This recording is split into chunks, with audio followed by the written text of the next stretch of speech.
देखिए, बांग्लादेश में नाहिद इस्लाम की डिमांड जो है वो बढ़ती जा रही है।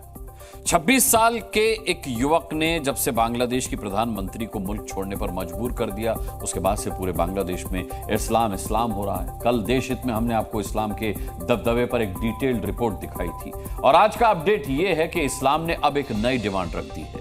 क्या है नाहिद इस्लाम की ये नई डिमांड?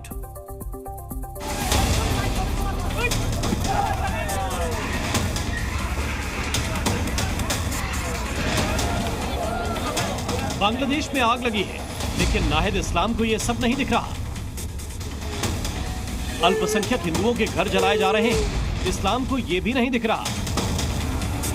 लोगों का कत्लेआम हो रहा है, इस्लाम का ध्यान इस खून खराबे पर भी नहीं है।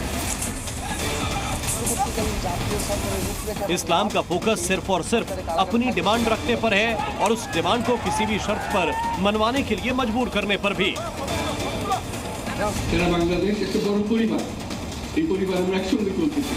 छात्र आंदोलन खड़ा कर शेख हसीना की सरकार का तख्ता पलट करने वाले नाहिद इस्लाम की नजर अब अदालत पर है। अब तक उनके निर्देश पर नई संसद भंग की गई, मोहम्मद यूनुस को प्रधानमंत्री बनाया गया और अब वो बांग्लादेश की अदालतों से चीफ जस्टिस और तमाम जजों का इस्तीफा मांग रहे हैं। हर डिमांड के लिए वक्त तय है। जजों को इस्तीफा देने के लिए आज रात तक का अल्टीमेटम दिया गया है। इस अल्टीमेटम के बाद अदालत से कई इस्तीफे हो चुके हैं। इन्हें देखिए, ये हैं additional attorney general SM. Munir. इन्होंने अटॉर्नी जनरल ऑफिस को अपना इस्तीफा सौंप दिया है, क्योंकि मुनीर के इस्तीफा देने से पहले ही attorney general AM. Aminuddin resign कर चुके थे। मोहम्मद यूनुस के शपथ ग्रहण के बाद अब बड़े पैमानों पर जजों के इस्तीफे हो सकते हैं।